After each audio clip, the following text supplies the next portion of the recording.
Bonjour, bienvenue sur cette troisième conférence de la semaine de la sensibilisation à la continuité d'activité. Donc, si vous n'êtes pas encore abonné sur cette chaîne YouTube, je vous invite à vous abonner. Cliquez sur la petite cloche pour être informé directement dès qu'il y a une vidéo qui sort. Allez, sans plus attendre, on va partir sur cette troisième conférence. Êtes-vous prêts? On a vu dans la première conférence qu'est-ce que c'était que la mise en place d'un plan de continuité. La deuxième, c'était l'intérêt du maintien et pourquoi est-ce qu'on maintenait et quand est-ce qu'on avait des maintenances du plan de continuité à faire. Mais ensuite de ça, le principal aussi, c'est de pouvoir le tester, de pouvoir le qualifier, faire en sorte que son plan de continuité d'activité soit totalement opérationnel et fonctionnel. Souvent, mais bon, un peu plus dans le passé, on trouvait des compagnies qui faisaient des plans de continuité parce que, des banques notamment, qui faisaient des plans de continuité parce que la commission bancaire en France exigeait que les banques aient un plan de continuité d'activité. Et elles l'ont fait. Et elles l'ont fait en faisant un truc énorme qui était inexploitable. Quelques années après, la commission bancaire est revenue dessus en disant, bah oui, mais il faut que ce soit opérationnel. Et donc là, comme par magie, les plans de continuité ont tout simplement réduit pour aller à l'essentiel. Et encore, il est possible de l'améliorer et on vous le présentera dans une prochaine vidéo. Alors, dans le cadre de cette conférence, on va parler vraiment d'exercices, de simulation, de tests.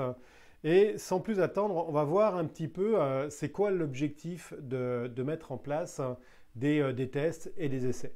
Alors, le premier des objectifs, j'en ai un petit peu parlé dans l'introduction, et ben c'est tout simplement de valider les plans. De valider les plans qu'on met en place. Alors les PRI, les plans de reprise informatique, hein, et ça on va pouvoir le tester avec des plans de reprise avec des tests. Les plans de continuité métier, la gestion de crise, etc., etc. Il y a plein de choses. Mais l'idée principale, c'est vraiment de valider les plans. C'est pour ça qu'on fait des essais et c'est pour ça qu'on fait des essais de façon régulière. Ensuite de ça, le deuxième point, c'est déceler les vulnérabilités.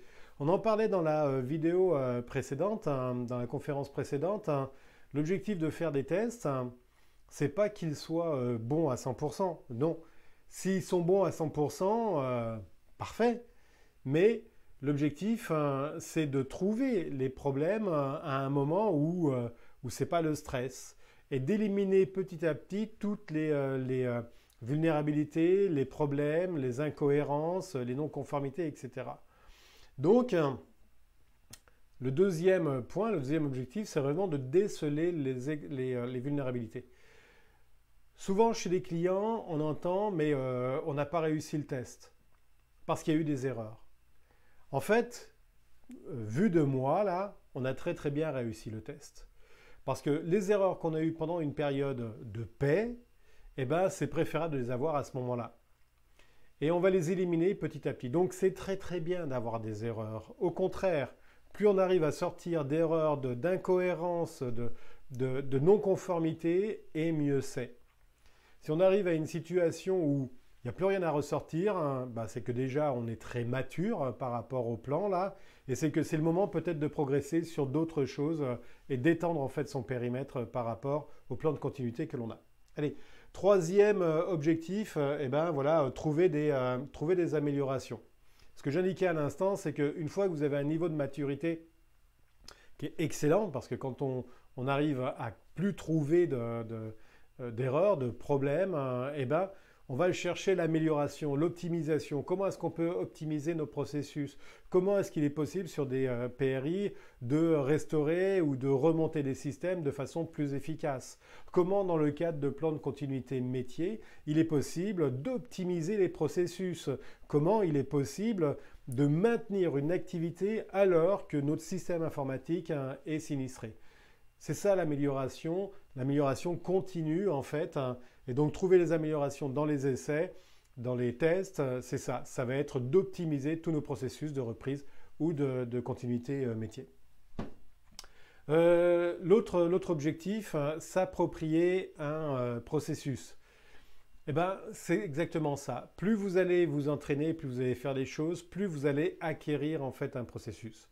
Rappelez-vous quand vous étiez tout petit et que vous avez appris à marcher. Régulièrement, vous avez essayé de vous lever, et puis vous tombiez, puis vous releviez, puis vous retombiez, jusqu'au moment où en fait la marche s'est faite sur deux pieds, en chancelant certes, mais après l'équilibre s'est mis en place. En fait, c'était ça. Vous vous êtes approprié le processus de la marche. Et ben, c'est exactement pareil pour la continuité d'activité et puis pour les plans de reprise et les plans de continuité métier. Plus on les teste, plus on acquiert le processus, plus on acquiert des automatismes, plus on s'aperçoit qu'il y a des interrelations et puis on va les chercher et on l'améliore. Donc voilà, c'est ça en fait le quatrième objectif, donc s'approprier un processus, le processus. Ensuite de ça, cinquième objectif, ça va être d'identifier les besoins en formation. Forcément, quand vous allez tester, vous allez vous apercevoir qu'il y a des manques et ces manques peuvent nécessiter des formations par rapport à ça.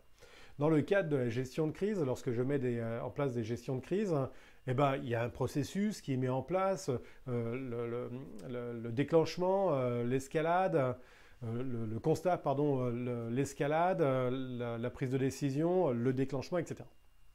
Bon. Et ben dans ces moments-là, quand on va faire des tests, on va s'apercevoir qu'il y a des manques parfois de formation. Dans certaines entreprises, on fait des vidéos de formation, mais ça ne suffit pas. Il faut faire des formations one-to-one pour bien expliquer à la personne quel est son rôle, quelle est sa responsabilité, quelles sont ses interventions, etc. Et donc ces formations, elles peuvent être en groupe ou elles peuvent être formées. Et on va les déterminer en fonction en fait du résultat des essais ou des tests où on s'aperçoit qu'il y a un manque. Et donc ce manque-là, on va le pallier tout simplement par des formations. Donc cinquième objectif des formations. Et puis, sixième objectif, pas des moindres, améliorer sa résilience. Vraiment, le test, les tests, les simulations, toutes ces choses-là, le but final en fait de tout ça, c'est que nous soyons de plus en plus résilients. Que l'entreprise dans laquelle vous êtes soit de plus en plus résilient. Et ça se fait vraiment par une conscience des personnels de l'entreprise, la sensibilisation, j'en ai parlé sur la conférence précédente, mais aussi par la répétition des gestes, la répétition de la connaissance des procédures, la recherche de l'erreur dans la procédure, l'amélioration dans les procédures, qu'elles soient aussi bien métier, gestion de crise ou informatique. Donc voilà, vraiment l'objectif, donc valider les plans, déceler les vulnérabilités, trouver les améliorations, s'approprier un processus, identifier les besoins en formation et puis améliorer sa résilience. Très important la résilience. Il y a une conférence sur la résilience qui a été faite il y a 2 ou 3 mois de ça. Alors, on parle d'exercice et on parle de test. Alors, qu'est-ce que c'est qu'un exercice? Un exercice, il va être plus orienté en fait pour des mises en pratique, des améliorations autour du personnel, de l'humain. On va faire des exercices avec des hommes et on va tester du matériel. Et sur la partie test, on va vérifier en fait le bon fonctionnement d'une technologie ou d'un matériel spécifique. Ça, on fait des tests. On teste du matériel, on s'exerce avec des hommes. Donc, bien faire la différence, ça a son importance. Ensuite, il y a plusieurs types de tests ou d'essais. En fait, il y en a 4. Il y en a d'autres, mais c'est les 4 principaux. Alors, la revue de plan, c'est ce qu'on appelle des exercices papier. La revue de plan, on va revoir les procédures. On va faire tout simplement des exercices de lecture de la formation, comme je vous parlais tout à l'heure. Quand on fait du one-to-one, on fait des mises en situation. Et en fait, ça va permettre de couvrir les étapes. On va pouvoir entrer d'étape à étape ou enchaîner plusieurs étapes. Et c'est des exercices qui vont aussi se faire sur un coin de table. Et vraiment, on le fait de façon très séquentielle, petit morceau par morceau. On est beaucoup plus dans le relationnel, dans l'exécution, dans la lecture de la procédure. Donc là, on est sur en fait une revue de plan. Concernant la simulation, qu'elle soit planifiée ou qu'elle soit surprise, eh ben, cette simulation va permettre d'amener des exercices plus complets sur en fait un scénario de sinistre. Imaginez un camion citerne rentre dans un bâtiment, le bâtiment prend feu, les gens évacuent, on est sur une base de scénario. Et on va simuler en fait les conséquences de cet incident, de ce camion qui rentre dans le bâtiment. On le simule.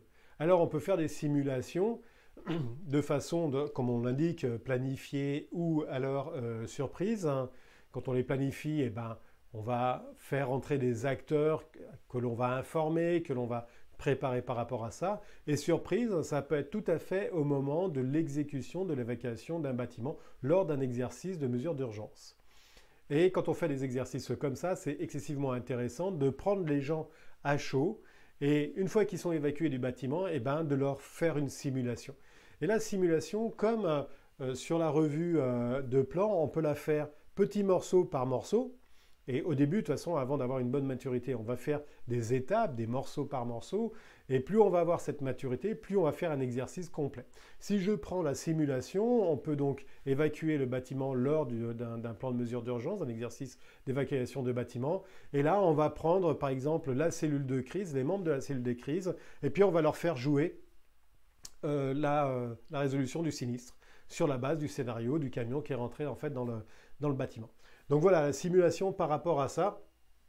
Et en effet, on parle de gestion de crise, mais c'est aussi beaucoup plus que ça. Par exemple, si on prend les plans de continuité métier, on peut prendre une activité particulière le matin quand ils rentrent, et puis les personnes qui rentrent, on en laisse passer 50% pour ne pas pénaliser la production, et donc ils vont travailler dans le bâtiment où ils font leur production courante, et on prend 50% des autres personnels de la même équipe, et là on les envoie sur le site de secours pour qu'ils testent le site de secours, les équipements qui sont sur place, qui se connectent sur les ordinateurs centraux et qui fassent de la production en réel, mais sur un site en fait de repli utilisateur.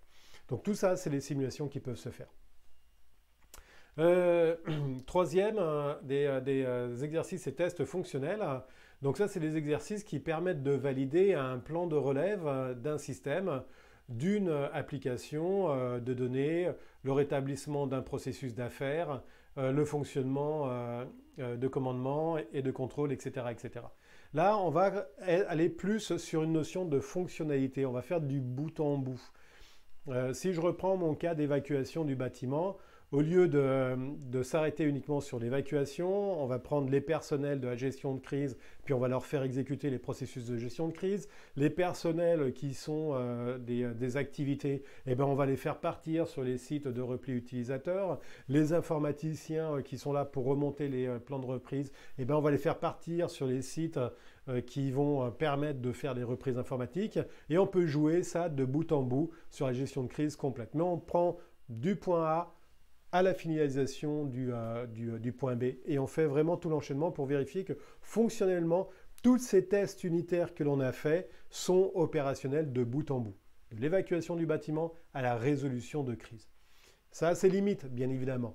On ne va pas arrêter l'informatique pour repartir sur le site de reprise. Mais on peut imaginer de cumuler une évacuation de bâtiment sur un démarrage d'un essai de reprise qui est planifié. On peut très bien imaginer ce genre de choses-là, c'est très facile à faire, c'est juste de l'organisation, mais c'est très simple et ça met les gens dans cette réalité que serait l'évacuation du bâtiment, le déplacement des personnes sur le site de secours. Très bon test par rapport à ça. Exercice à grande échelle, bon ben voilà, exercice qui permet d'évaluer les temps de reprise et l'enchaînement de tout le plan de l'entreprise. Cette notion de prise de temps dans le cadre des essais et des tests est importante. C'est là-dessus que l'on va déterminer est-ce qu'on rentre vraiment en fait dans le déclenchement.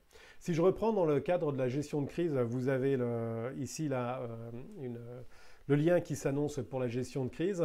Il y a 3 grandes étapes avant le déclenchement. Il y a la phase de constat où on va constater le sinistre. Il y a une phase que l'on appelle une phase d'escalade. Et puis il y a une phase de prise de décision avec la haute direction. Ces phases, il faut les timer pour être le plus rapide à faire le déclenchement du plan de continuité par rapport au PRI, par rapport au plan de continuité métier, aux différents plans de communication, gestion de crise, etc. Généralement, cette première phase, on est sur une demi-heure, le constat. On va constater quel est l'incident, quel est le sinistre, faire une évaluation. Vraiment, le maximum, c'est 30 minutes. Généralement, quand c'est un choc brutal, c'est beaucoup plus court que ça. Deuxième phase, c'est l'escalade. C'est cette phase-là qui peut prendre beaucoup de temps si on n'arrive pas à joindre les personnes. Mais on considère qu'en une demi-heure, on doit être capable de pouvoir avoir rejoint bien 80% des personnels que l'on a à rejoindre dans le cadre d'une gestion de crise.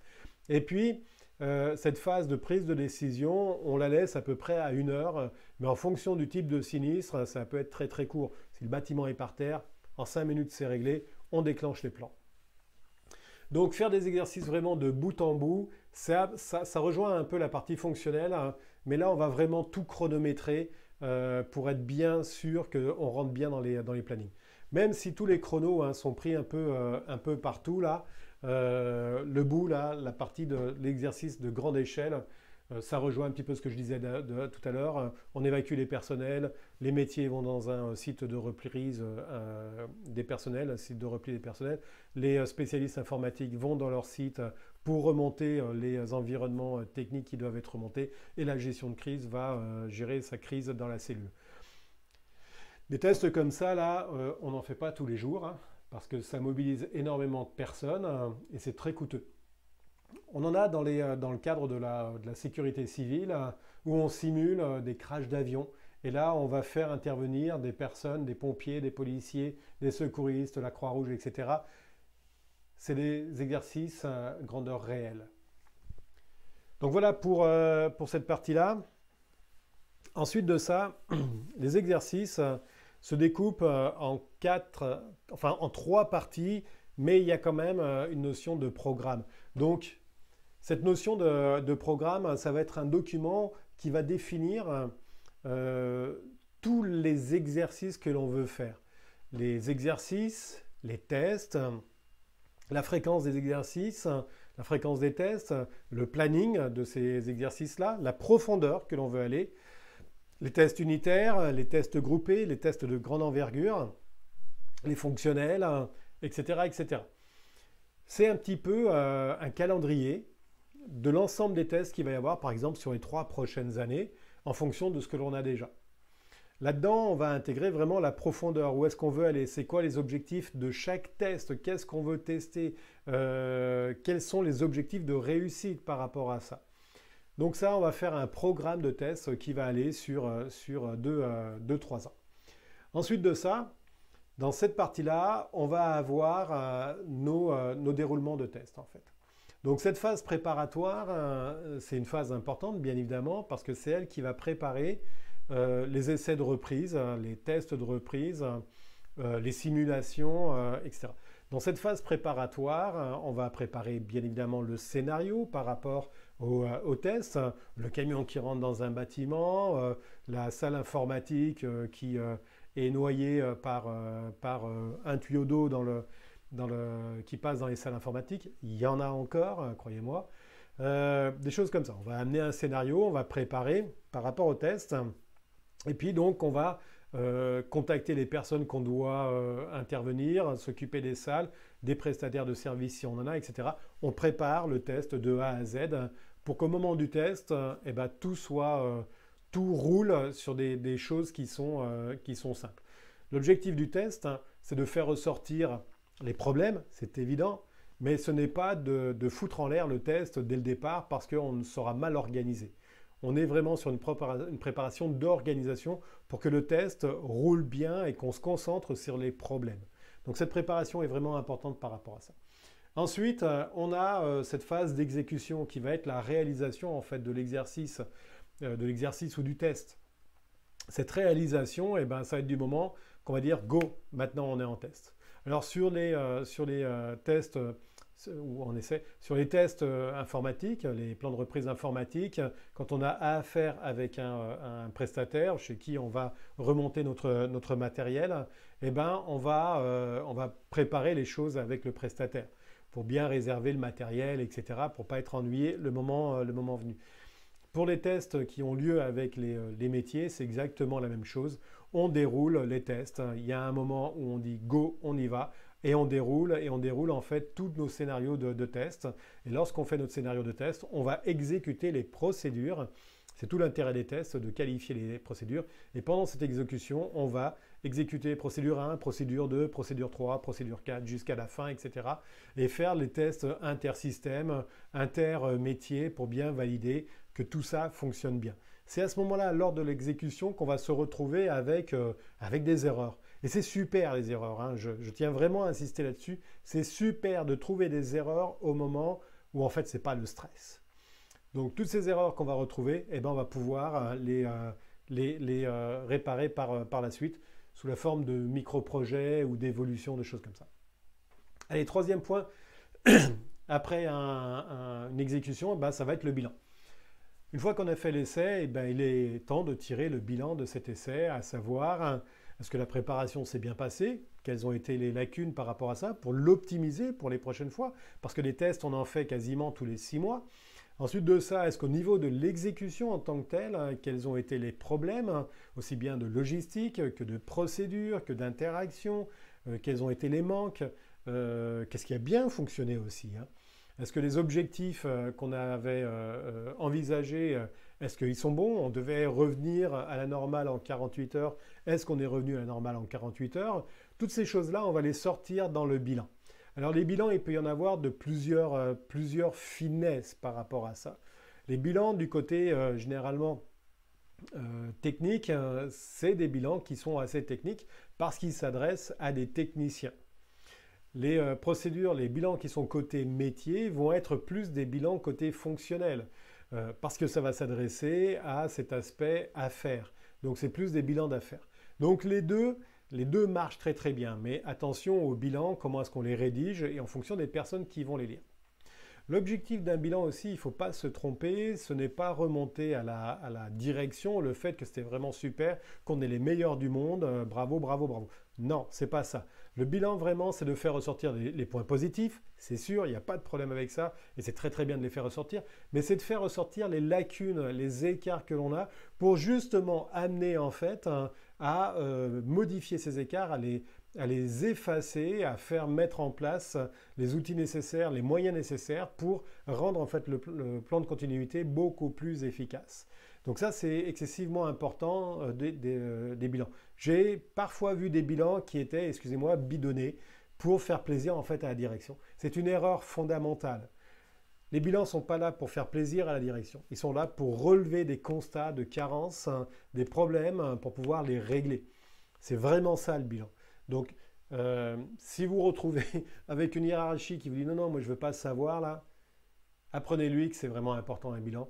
Et ce n'est pas grave du tout s'il y a des incidents, des problèmes. Au contraire, c'est le moment d'en avoir. Donc voilà, les programmes pour préparer justement les tests et les essais sur les années à venir, la préparation de l'essai, l'exécution de l'essai et puis le bilan de l'essai. Alors, je vais vous donner un secret, hein. Donc le secret de la réussite dans le cadre d'un plan de continuité d'activité, ben, c'est tout simplement de pratiquer et de pratiquer. Vraiment, cette notion de pratiquer est excessivement importante. Quand vous avez appris à marcher, je reprends cette métaphore, quand vous avez appris à marcher, vous êtes tombé, vous êtes relevé, vous êtes tombé, vous avez pratiqué en fait. Et si maintenant vous êtes capable de marcher et de courir et de faire du vélo, c'est parce que vous avez pratiqué. Si vous écrivez, si vous parlez, c'est que vous avez pratiqué, pratiqué, pratiqué. Et bien, les exercices, c'est exactement la même chose. Si vous ne pratiquez pas, vous n'arriverez pas à grand-chose. Si vous ne maintenez pas, vous n'arriverez pas à grand-chose non plus. Donc, pratiquez, pratiquez, pratiquez. Alors, pourquoi rouge, orange et vert? Parce que les premiers tests que vous allez faire ou les premiers essais, généralement, on trouve énormément de problèmes là-dedans.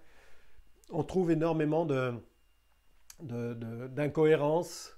Et c'est très très bien comme ça. Donc soyez pas surpris qu'au premier essai que vous faisiez ou test que vous fassiez, que vous ayez des problèmes, des erreurs, des non-conformités. C'est parfait comme ça. Vous allez vous améliorer. Et vous allez voir qu'au deuxième essai, bah, ça va être déjà mieux.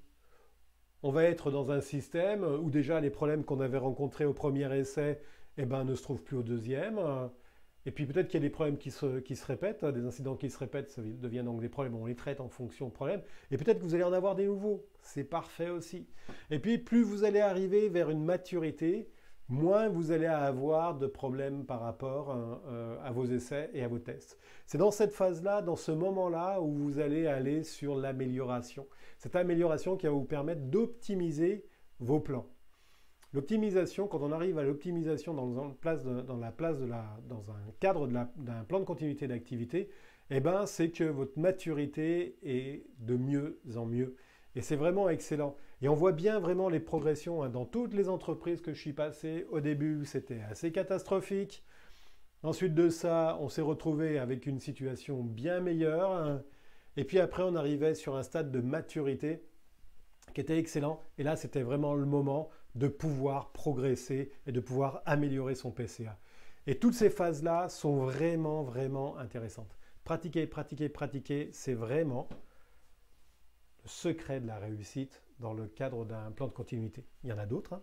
Et d'ailleurs, ça me fait amener la transition pour la semaine prochaine, que dis-je, pour demain, la conférence de demain, dans le cadre toujours de cette sensibilisation à la continuité d'activité. Donc, moi, j'adore particulièrement le petit cochon doré et les billets parce que ça parle bien de cette conférence de demain. 9 stratégies gagnantes. Et puis pour réduire ses coûts. Et vous allez voir qu'il y a possibilité de mettre des plans de continuité d'activité en réduisant les coûts, en se basant sur ses actifs, et puis avec des stratégies qui sont vraiment gagnantes. On en parlera demain. Donc voilà pour cette conférence. Donc cette 3e conférence qui était « Êtes-vous prêt exercice et test ?» Donc si cette conférence vous a plu, eh ben, abonnez-vous sur la chaîne pour avoir toutes les autres vidéos si ce n'est pas encore fait. Partagez en fait cette conférence à vos collègues, à des personnes que ça peut intéresser si vous envoyez un intérêt. Il n'y a aucune obligation pour ça, mais sachez que ça peut aider d'autres personnes. Donc, écoutez, je vais terminer sur ça. Je vous souhaite une belle journée, belle fin de journée. Et puis, on se retrouve demain pour la 4e 9 stratégies gagnantes, 4e conférence.